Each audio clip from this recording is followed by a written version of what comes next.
Hello student. आज के video में हम कक्षा 8 के हिंदी फर्स्ट में चैप्टर 9 हम दीवानों की क्या हस्ती है इसका अध्ययन करेंगे। यह कविता भगवती चरण वर्मा जी द्वारा लिखी गई है।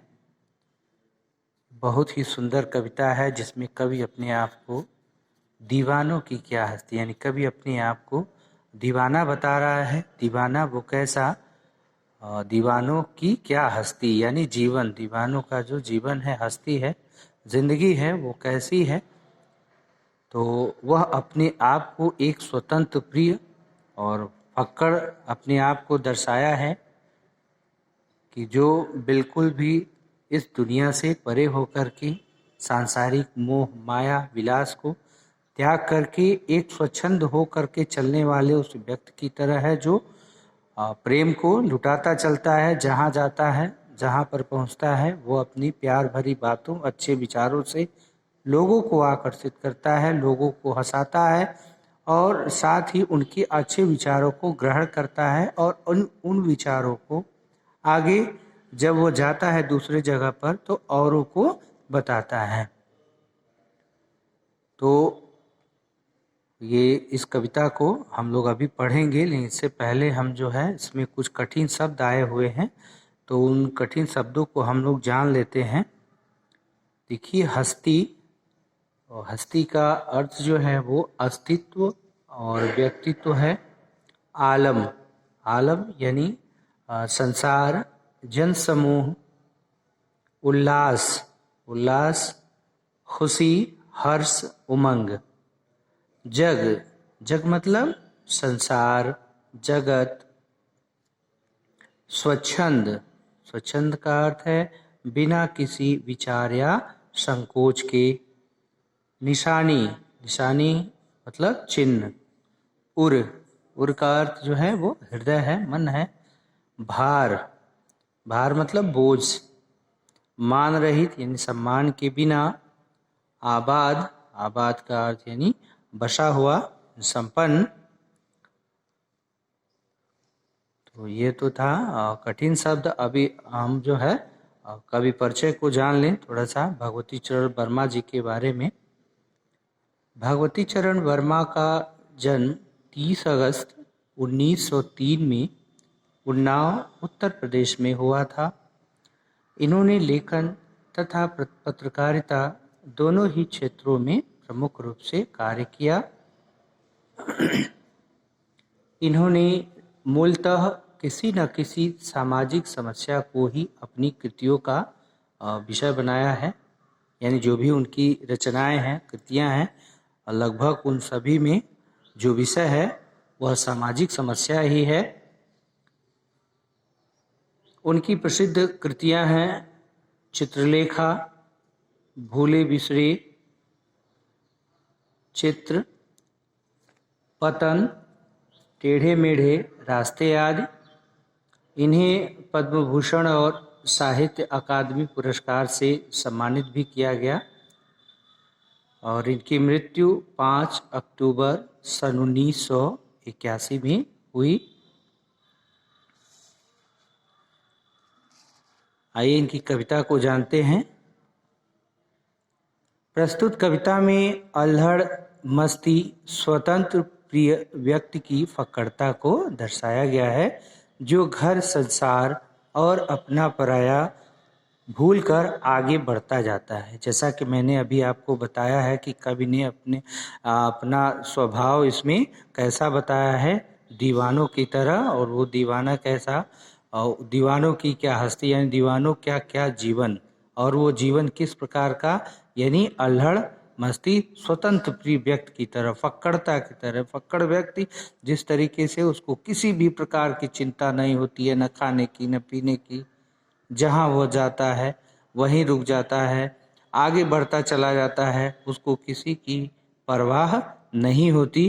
तो यहाँ पर कवि ने अपना जीवन जो है इसी प्रकार बताया है और वो कह रहा है कि वह इस दुनिया को अपना निस्वार्थ प्यार देता है। कवि दुनिया को निस्वार्थ प्रेम देता है, यानी उसमें किसी भी प्रकार का उसका स्वार्थ नहीं है, जैसा कि इस संसार के लोगों में बिना स्वार्थ के जो है कोई भी कार्य नहीं करते हैं। मनुष्य की हमेशा ये इच्छा होती है कि कुछ न कुछ जो है वो पा लिया जाए, पाने की ही लालसा में वो हमेशा इधर उधर भागता रहता है और जग से उसी प्रकार की निस्वार्थ प्रेम को पाने की उम्मीद भी करता है। और कभी जिस प्रकार से अपना फक्कड़ जीवन, स्वतंत्र होकर के, उन्मुक्त होकर के, स्वच्छंद होकर के जी रहा है इस संसार में, इस संसार के लोगों से भी वह उसी प्रकार के जीवन की उम्मीद करता है, इसी प्रकार के खुशियों की उम्मीद करता है। जिस प्रकार के खुशियों को वह बांटता हुआ चलता है,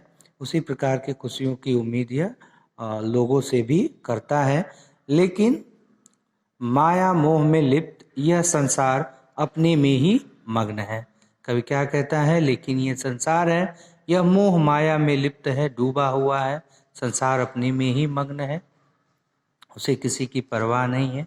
यानी कितना अधिक पा लिया जाए, कितनी अच्छी अच्छी चीज़ों को ग्रहण कर लिया जाए, सुख सुविधा विलास के साधन। देखिए इसी क्रम में कवि क्या कहता है, हम दीवानों की क्या हस्ती, आज यहाँ कल वहाँ चले, मस्ती का आलम साथ चला, हम धूल उड़ाते जहाँ चले। हम दीवानों की क्या हस्ती, कवि अपने आप को दीवाना कहता है कि हम दीवानों की क्या हस्ती, यानी हम दीवानों का क्या जीवन, हस्ती का अर्थ है जीवन, हम दीवानों का क्या जीवन है। हम तो आज यहाँ कल वहाँ चले, यानी आज यहाँ हैं कल वहाँ हैं।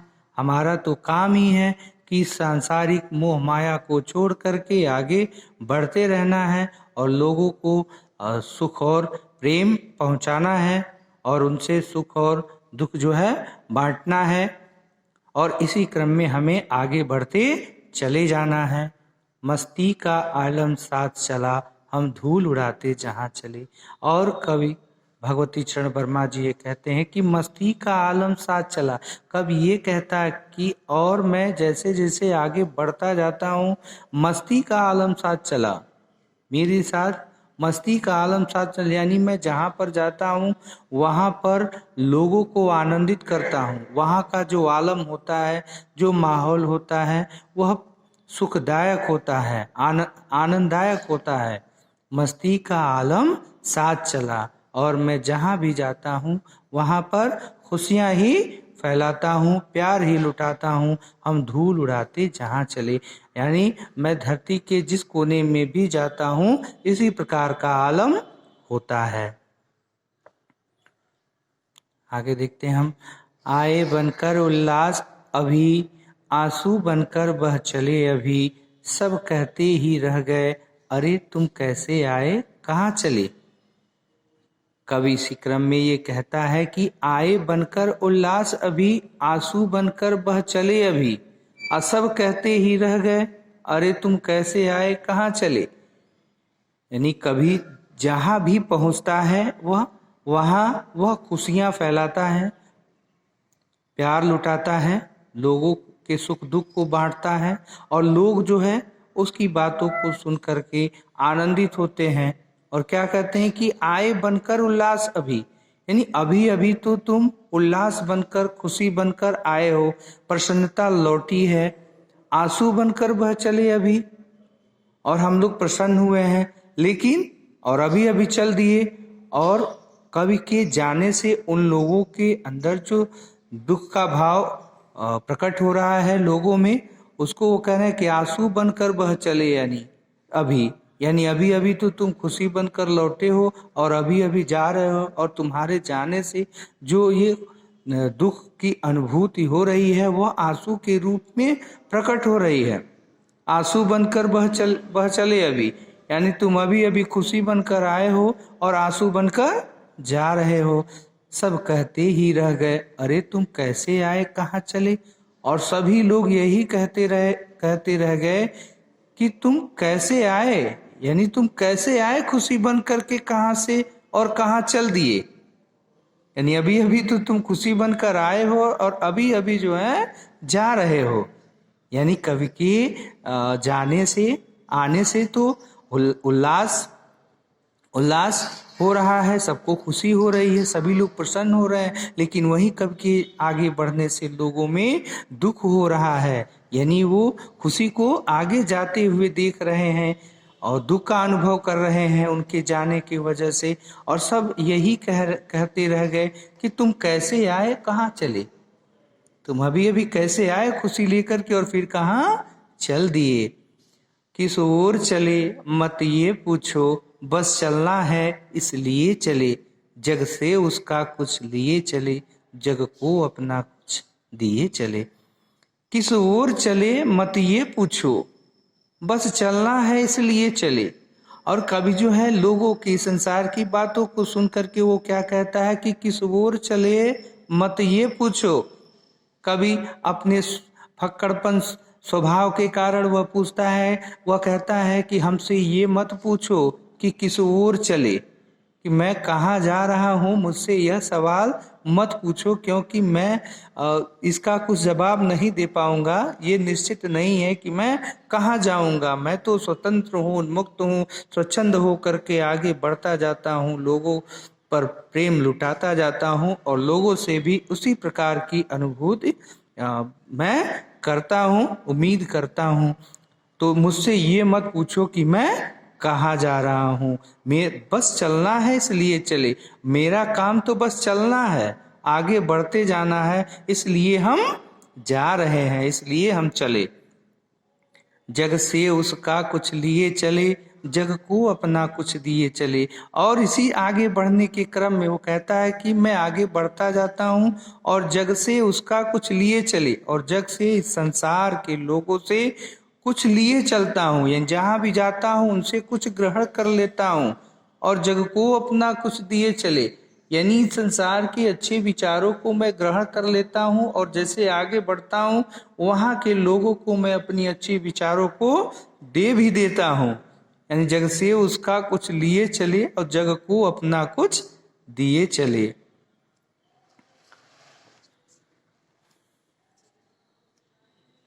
दो बात कही दो बात सुनी, कुछ हंसे और फिर कुछ रोए, छक्कर सुख दुख के घूंटों को हम एक भाव से पिए चले।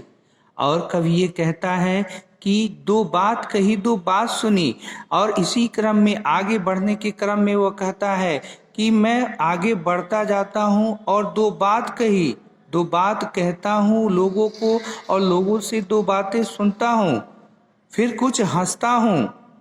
उनकी जो अच्छी बातें होती हैं उनको सुन कर के मैं हंसता हूँ, और फिर कुछ अगर दुख की बातें होती हैं तो मैं उनको सुनकर कुछ रोता भी हूँ। दो बात कही दो बात सुनी, कुछ हंसे और फिर कुछ रोए, छक कर सुख दुख के घूंटों को, हम तो छक कर सुख दुख के घूंटों को, यानी जो अच्छी बातें होती हैं उससे आनंद मिलता है तो आनंद के घूंटों को, लेकिन जब लोग कुछ दुख की बातें करते हैं, कुछ कष्टदायक बातें करते हैं तो उनकी बातों को भी मैं आंसू के रूप में ग्रहण करता हूँ। तो छक कर सुख दुख के घूंटों को हम एक भाव से पिए चले, और मैं जी भर करके इन सुख दुख के दोनों के घूंटों को एक भाव से पीता हूँ, अर्थात एक भाव से मैं ग्रहण करता हूँ। जी भर कर इन दोनों भावों को मैं ग्रहण करता हूँ एक भाव से। हम भिखमंगों की दुनिया में स्वच्छंद लुटाकर प्यार चले, हम एक निशानी सी उर पर ले असफलता का भार चले। हम भिखमंगों की दुनिया में, देखिए भिखमंगा कौन है, संसार के लोग हैं। क्यों भिखमंगा? क्या भिखमंगा किसको कहा जाता है? जो निर्धन होता है, जिसके पास धन नहीं होता।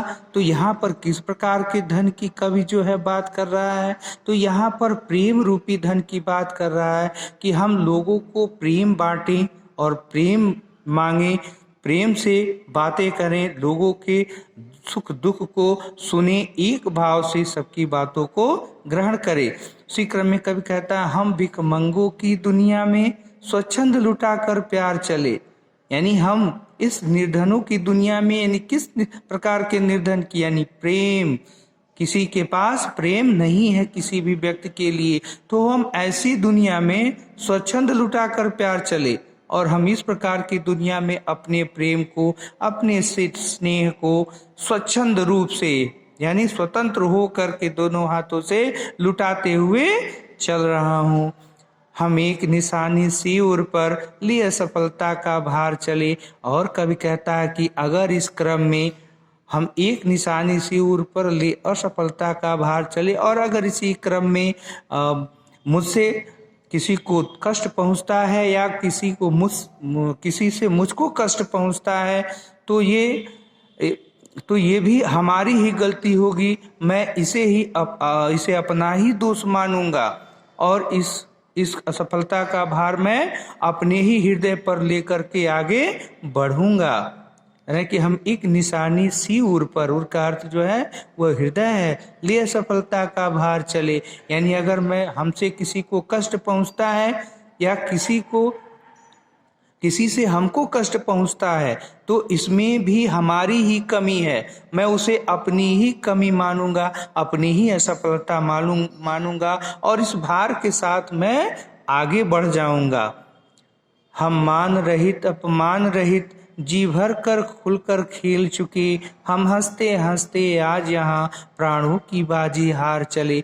हम मान रहित अपमान रहित, यानी हम मान रहे जिसका सम्मान न हो या अपमान रहे जिसका अपमान भी न हो, जी भर कर खुलकर खेल चुके। यानी इस संसार में इन सब बातों को खूब जी भर कर खेल चुके। यानी इन सारे कभी मान कभी सम्मान, सब सुख दुख सारी बातों से परिचित होकर के जी भर के खूब खेल चुके हैं। यानी अब इन सारे चीजों से कभी जो है परे हो गया है। अब उसे सुख दुख की अनुभूति यानी उसमें कोई अंतर नहीं रह गया है, सब एक समान हो गया है। क्या मान क्या सम्मान, क्या अपमान क्या मान, सब इस कवि के लिए एक समान हो गए हैं। जी भर कर खुलकर खेल चुके और सबको कवि जी भर कर खुल कर के खेल चुका है, यानी सबसे परिचित हो चुका है। हम हंसते हंसते आज यहाँ प्राणों की बाजी हार चले। और कवि कहता है कि आज हम यहाँ हंसते हंसते अपने प्राणों की बाजी हार चले। अब अपना और पराया क्या, आबाद रहे रुकने वाले, हम स्वयं बंधे थे और स्वयं हम अपने बंधन तोड़ चले। अब अपना और पराया क्या, और जब जैसा कि अभी हमने बताया कि कवि जो है जब इन सारी बातों से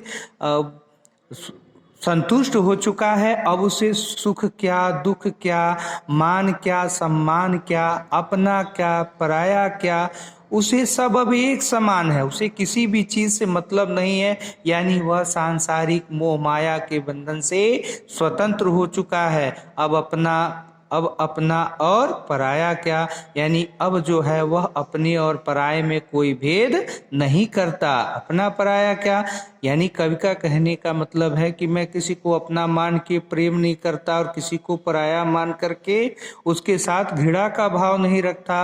अर्थात मैं सभी की समान प्रेम की भावना, सब पर प्यार लुटाता हूँ, सबके साथ प्रेम पूर्वक व्यवहार करता हूँ। आबाद रहे रुकने वाले, और जो यहाँ पर रुकने वाले वह क्या, उनके कल्याण की कामना कर रहे हैं कि आबाद रहे वो रुकने वाले। हम तो स्वयं बंधे, रुकने वाले यानी मोह माया के जाल में संसार में फंसने वाले। हम स्वयं बंधे थे और स्वयं हम अपनी बंधन तोड़ चले। हम तो स्वयं बंधे थे, यानी स्वयं बंधे थे और स्वयं हम अपने बंधन तोड़ चले। यानी हम स्वयं ही सांसारिक मोह माया इस विलास में फंसे हुए थे, स्वयं ही फंसते हैं और स्वयं हम अपनी बंधन को तोड़ चले।